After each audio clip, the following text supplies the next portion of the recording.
leadership legacy. The Prime Minister will also be speaking. He will be addressing a public gathering on this occasion as well. And this is conceived as a landmark national memorial, viewers. And what we can see on our screens is the Prime Minister himself paying tributes to the BJP icons.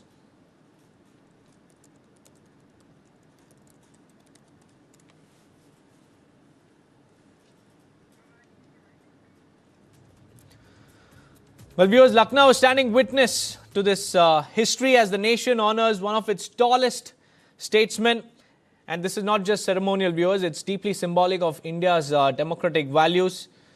Now, Atal Bihari Vajpayee, the former Prime Minister and Bharat Ratna awardee, was not just a Prime Minister, but a poet, a statesman, and a bridge between ideologies. His politics was rooted in dialogue, dignity, and democratic consensus. Even his critics admired his grace, restraint, and also commitment to the nation. And as far as the Prerna Sthal is concerned, it is envisioned as more than just a memorial. It is a space of inspiration for the political leaders as well as the general public. And this particular complex reflects India's journey, its leadership values, and also its democratic spirit. Every structure here, viewers, these three statues, the museum, the memorial, all of them tell a story of service, sacrifice, and nation building. Now, these towering statues symbolize ideas that shaped modern India, the India that we live in today. And these leaders stood firm on their principle even during challenging political times. And their thoughts continue to guide India's political as well as the social discourse. And what's even more fascinating is the lotus-shaped museum that blends with tradition and technology. Visitors will experience India's leadership journey through immersive storytelling because state-of-the-art technology has been integrated in this particular museum in Lucknow. It is designed especially to connect with the younger generation. And the Prime Minister's vision is very, very clear, viewers. This particular initiative reflects PM Modi's emphasis on preserving national legacy, and the focus is on learning from the past to shape the future. So good governance and selfless leadership remain the central themes of the BJP. And what we know is that this is the Prime Minister along with Uttar Pradesh Chief Minister Yogi Adityanath and Rajnath Singh, the Defence Minister, who are paying tributes to these national icons of the Saffron Party. We have Smita Mishra, author and senior journalist, joining us live on this broadcast. Smita, this is history in the making. 25 feet bronze statues along with a memorial and a state-of-the-art museum, all of them dedicated to three of BJP's tallest icons. How do you look at this particular event? No, I think it's very important. Definitely, it's the campaign even of the BJP as a political organization. With three of their biggest icons now into their statue will be inspiring people, liking them, come and see them, spend some time in that place, go around the museum, and people with their curiosity.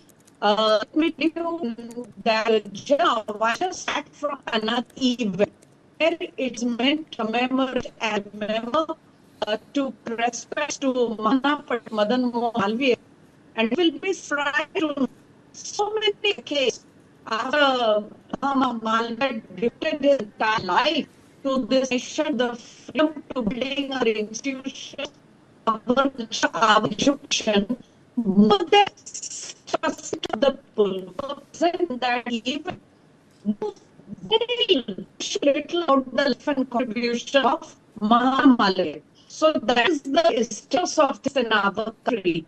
So what happens when this an Asian have an opportunity to know about any of the Smita, kindly hold your thoughts because we have some disturbance in your audio. We also have Anil Verma joining us on this broadcast. Anil, the Prime Minister's association with these three icons is not just political, it's also personal as well as ideological. If you could explain to us how the Prime Minister's association has been with these three icons. Well, as you might know, they are, founders of the entire organization. The BJP was founded by Shyama Prasad Mukherjee And of course, the three icons, they have been right from their beginning. And Prime Minister Modi has been an activist in the organization right from the beginning. So his interactions and his relationship with these two stalwarts, it speaks itself. I do not know what you actually want to know on this issue. Dr. Anil, you've followed Indian political discourse for quite some time now, and you know about how the Prime Minister and Atal Bihari Vajpayee were very, very close to each other. If you could give us some anecdotes from the past. There can be innumerable anecdotes. I mean, I just don't recollect any special anecdote right now. But I think that what this event and this occasion reminds us is something which is very significant for our democracy.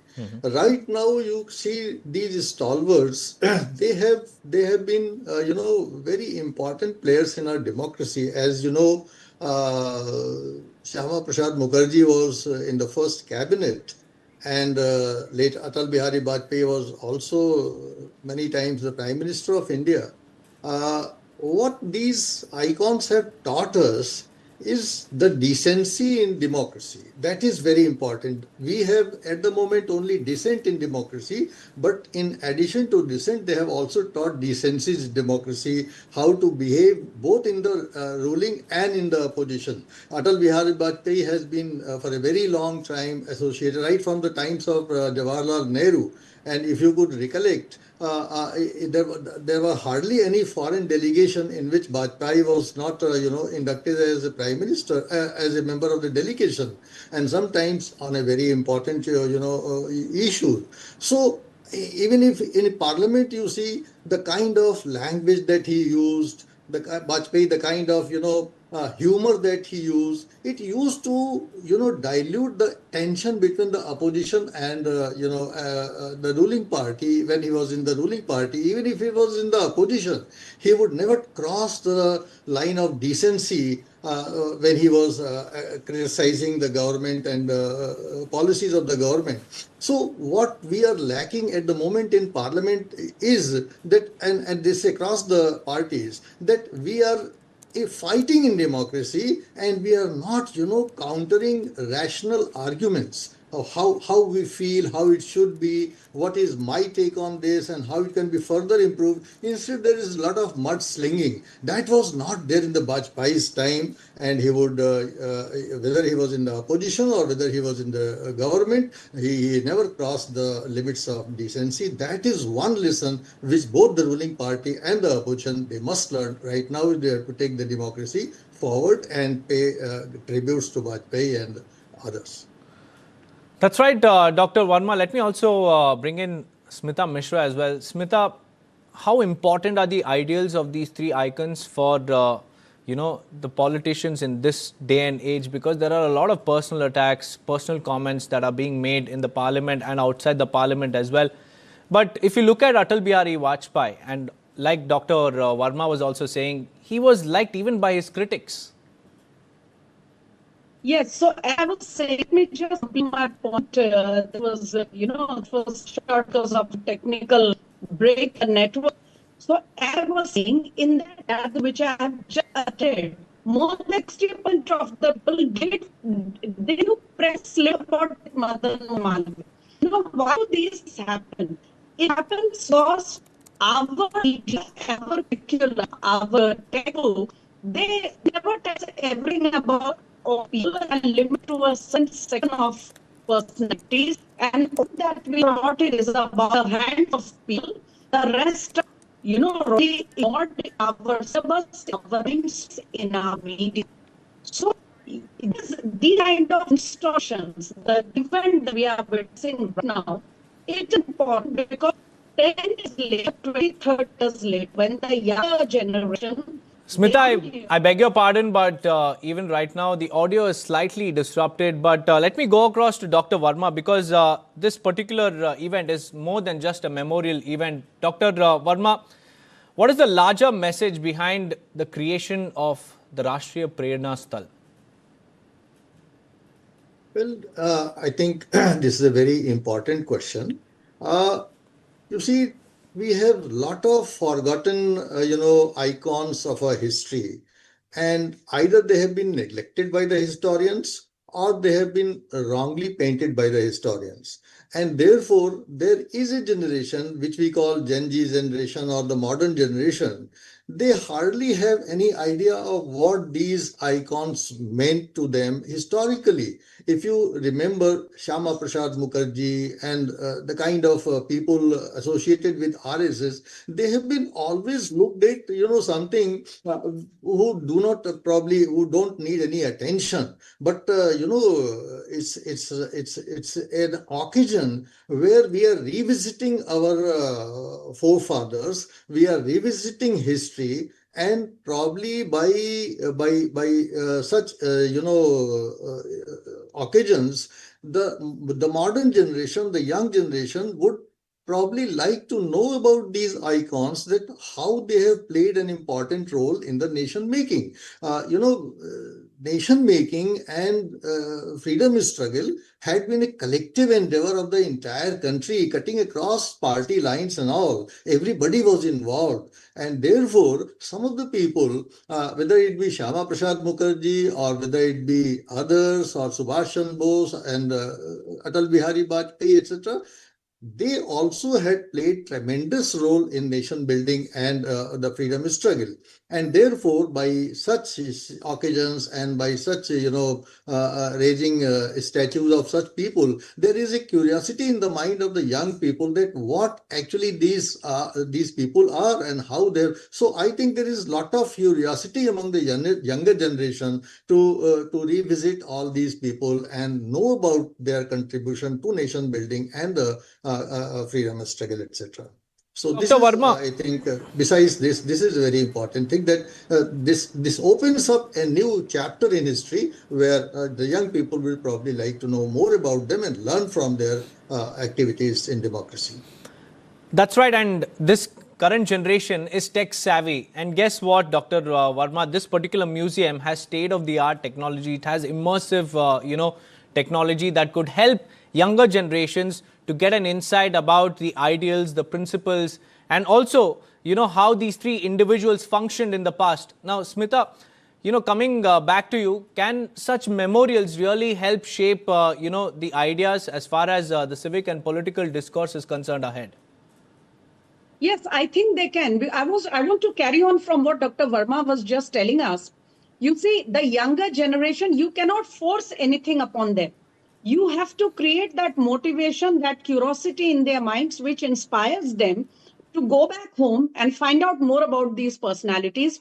I have seen it in the Pradhan Mantri Sangrahalaya, the new renovated museum in the heart of Delhi. And it is another such a platform where they have all kinds of audio narrations. You have all the technical support and the technical gadgets which help you to follow whatever is displayed in the museum. And I have seen with my own eyes, Deepak, how the younger generation, school students, our youngsters, they feel, they feel very attracted towards those things. Now, if it was an old school museum in the old style, perhaps they would have felt bored, or, there was nothing to catch their eye. So one has to move with the times. And I must tell you that this is going to be a very unique place, this Prerna Sthal, because it has the statues and the life story of three political personalities of this country who stood up outside the Congress fold. Why I am saying the word Congress fold? Because it's not like there were no non-Congress leaders in the country. There have been. But at some point or the other, they all came out of the Congress Parivar. There were splinter groups of the original Congress party. And so in a way, they did not stand up as non-Congress personalities, even if they were outside the party formally. So Shyama Prasad Mukherjee, who was a part of Nehru cabinet, as Dr. Verma has just flagged, but then he charted an independent course of its own. Pandit Deen Dayal Upadhyay, one of the icons in the non-Congress pantheon of political stalwarts. And of course, Atal Bihari Vajpayee. These are three people if one say today I am a student or you are a student of politics or an observer, when you go to that place and read details of their life, their contributions, you realize that a parallel political line had been thriving in the country even decades before Atal Bihari Vajpayee became Prime Minister, and their contribution to the overall political sphere, the political mind space of independent India, is as much important as the Congress party. These three leaders, they stand as stalwarts of the non-Congress brand of politics, which is as important in nation building as any other political group. So yes, it is right, and I think it was high time that such a place, such a venue should be built up, and no better day than 25th December, when we are all remembering former PM Bharat Ratna Atal Bihari Vajpayee. At the same time, it is also the birth anniversary, the Jayanti of Pandit Madan Mohan Malviya, Shyama Prasad Mukherjee, Deen Dayal Upadhyay. These are all stalwarts in their That's right. And right. these stalwarts, the ideals and the principles that they inculcated is very, very important to shape the modern India.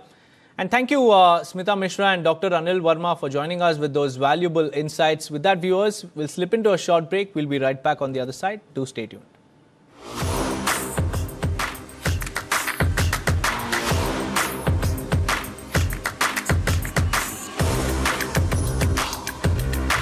This is India's #1 news network, and you're watching News9.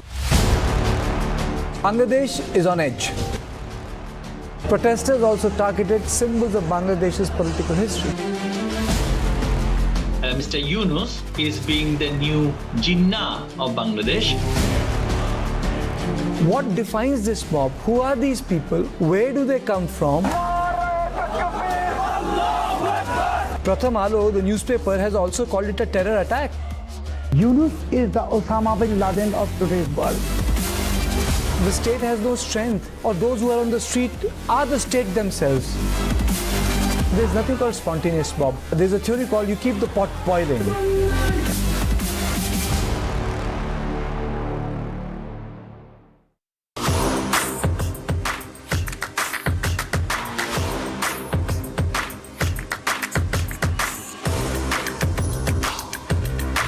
This is India's #1 news network, and you're watching News9. English news as it should be. Hello and welcome, viewers. Thank you for tuning into News9. I'm Deepak Suresh Kumar. Lots of top stories lined up, but first the headlines. PM Modi inaugurates Rashtra Prerna Sthal dedicated to Bharat Ratna Atal Bihari Vajpayee in Lucknow.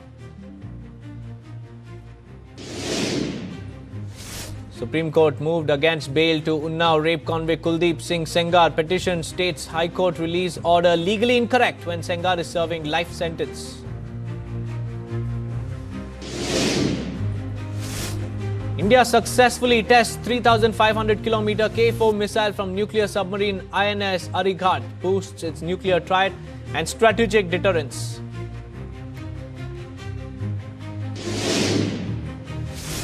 Former PM Khaleda Zia's son Tariq Rahman returns to Bangladesh to a rousing welcome, ending 17 years in exile to lead BNP poll charge.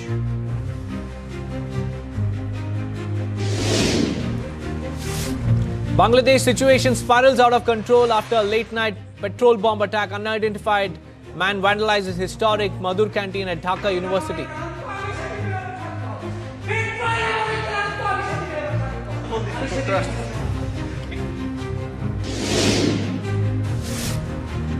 PM Modi joins Christian community for Christmas morning service at Delhi's Cathedral Church of the Redemption, participates in prayers, carols and hymns.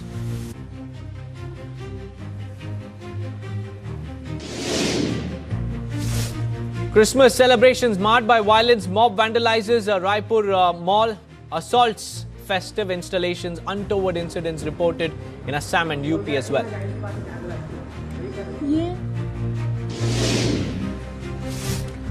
Odisha security forces gunned down Maoist leader Ganesh Uike in high-risk encounter. He carried a bounty of 1.1 crore rupees on his head.